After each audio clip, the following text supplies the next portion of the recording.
Powdery mildew can wipe out your entire grow if you're not careful. So today I will show you how to prevent it and how to protect your plants.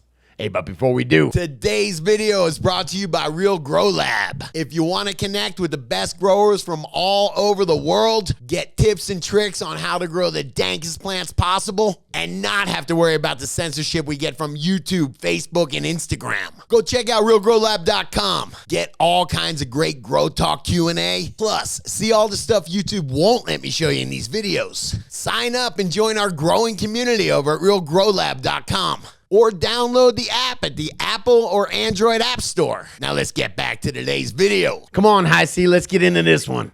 Okay, I'm going to sound like the worst grower ever. The first time I saw powdery mildew, I thought, damn, that's a frosty bud.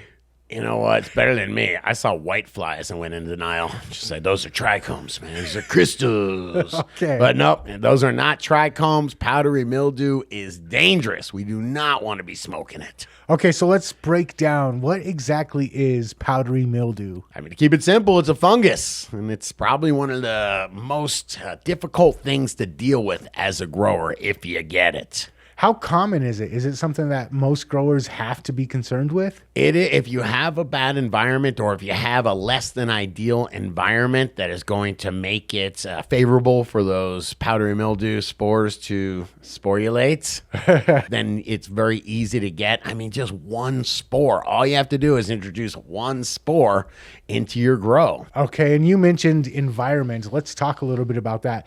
How do people get it in their grow in the first place? And then why is it so easy to spread and thrive? Sure. People get it. Somebody shows up, or a plant shows up, or even some soil, something you brought into that grow shows up with one teeny tiny spore, or theoretically one teeny tiny spore. But it just takes just a little bit of it to just grow in population. And it does it when it has the ideal environment. So what is that? I know you talk about temperature, humidity a lot.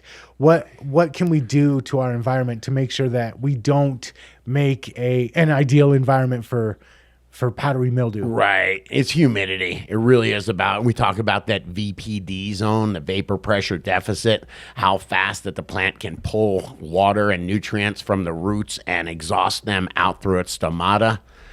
So if you're doing that super efficiently, then the plant is growing so strong, the powdery mildew, it's not favorable for it. What's favorable is when you start slowing the plant down. The plant's not metabolizing efficiently. You know, we talk about nature attacks the weak. Yeah, so that's when you have to worry about it. And so it's when you're not in your ideal VPD zone. And for me, anything above mid-40s into the 50s humidity-wise, that's where powdery mildew likes to be. So just like most mildew, as it gets more humid, it thrives. Yeah, and now if it gets super humid, it doesn't like that either. I think once you get past in the 80s humidity, it doesn't like that either. But that zone that the plants like, imagine that. Powdery mildew has adapted to like that same zone. All right, so what do we do then in order, if it sounds like a pretty big problem, where do I want to keep my humidity that's good for the plants but not good for the mildew? Oh, just on the lower side of your VPD. If you're worried about powdery mildew, or just best practices and in your IPM as environment, you want to keep that VPD lower. So if I'm at like 77 degrees room temperature, I don't know, you can almost get it down to the mid-40s. You can get it below 50, a little bit below 50, and that's going to 50% relative humidity. And that is going to make it very unfavorable for the powdery mildew to spread. Okay, and is it just like a topical thing? I know that there's some things that get into the plants and some things that just grow on the plants. Hey, you know what? This has been debated. A lot of bro science people are like, it's systemic. Systemic means it gets into the vascular system of the plant. And just because you get it off the leaves through a topical spray doesn't mean that it's going to eliminate the problem.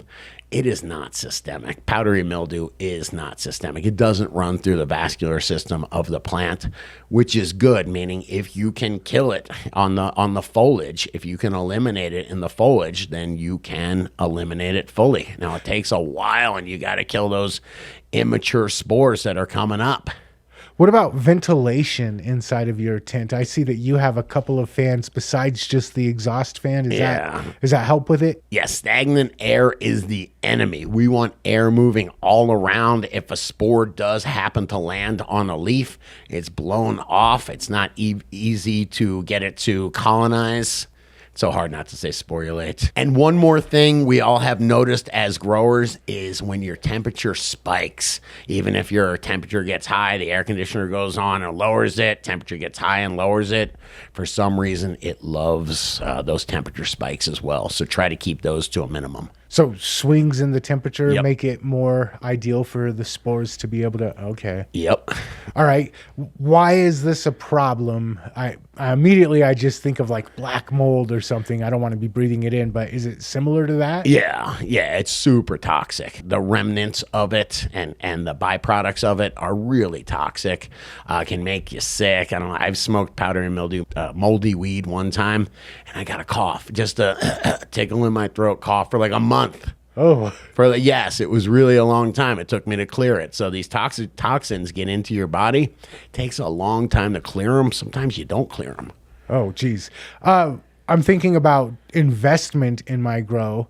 I would hate to get all the way to flower and then have to just waste that whole 2-3 months worth of grow. Have you noticed that, like, what always comes up? I've been growing for like 30 years. What always comes up when people want to do the new nutrient or the new lights, I always move it over to the least sexy thing, which is environment, keeping your temperature and humidity in check. Nobody wants to show off their new dehumidifier, you know? That's true. Dehumidifiers don't sell as good as lights do. No, but it's really about your temperature and humidity, your climate, your environment. Even us, it really is environment because the fans moving, all that stuff.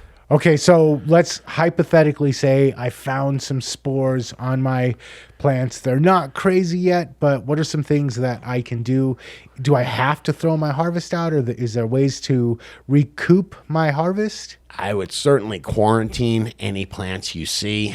And then I would take a look at my environment and try to figure out first why it happened. I don't know if I would put that plant back in. I'd be really concerned. Powdery mildew, although it's not systemic, it just survives. It survives in the little cracks on the walls or wherever. I don't know, but it always comes back. So, man, I can tell you what I do if I see any kind of pathogen, which is empty the room, take absolutely everything that I will ever use in that room, put it in the room, and then crank up the ozone generator. Hit it 3, 4, 5 times and just soak that with ozone and just clean. Ozone will clean pathogens. It'll clean mildew spores. Okay. So yeah, that's the idea that I do. What I would do if I'd seen powdery mildew in my grow, because it's just my partner up in Canada, the dude. He gets powdery mildew, and he got powdery mildew. He's been fighting it for over a year. It's really hard to get rid of it. So a lot of times you just want to, start over again. So even if you empty out your grow and you go start a new harvest, there might be some in there from the last one that'll just hit those next plants. Yep. You got a couple spores that are hanging out on the wall or on the floor or on your broom.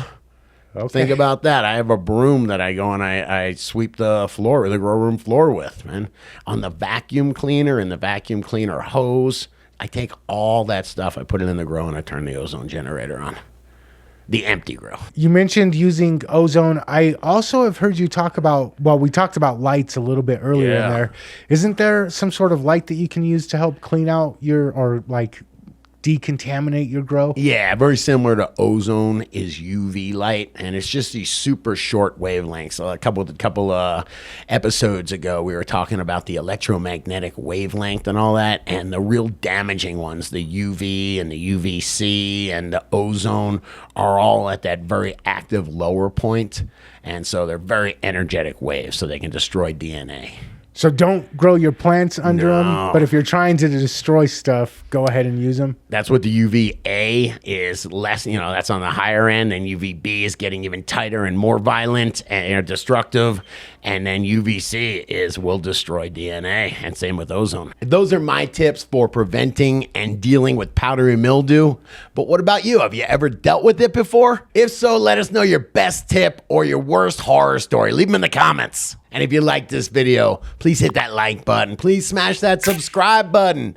Please share this video with another grower you know. And check out the other couple videos YouTube's recommending because I think you'll dig them.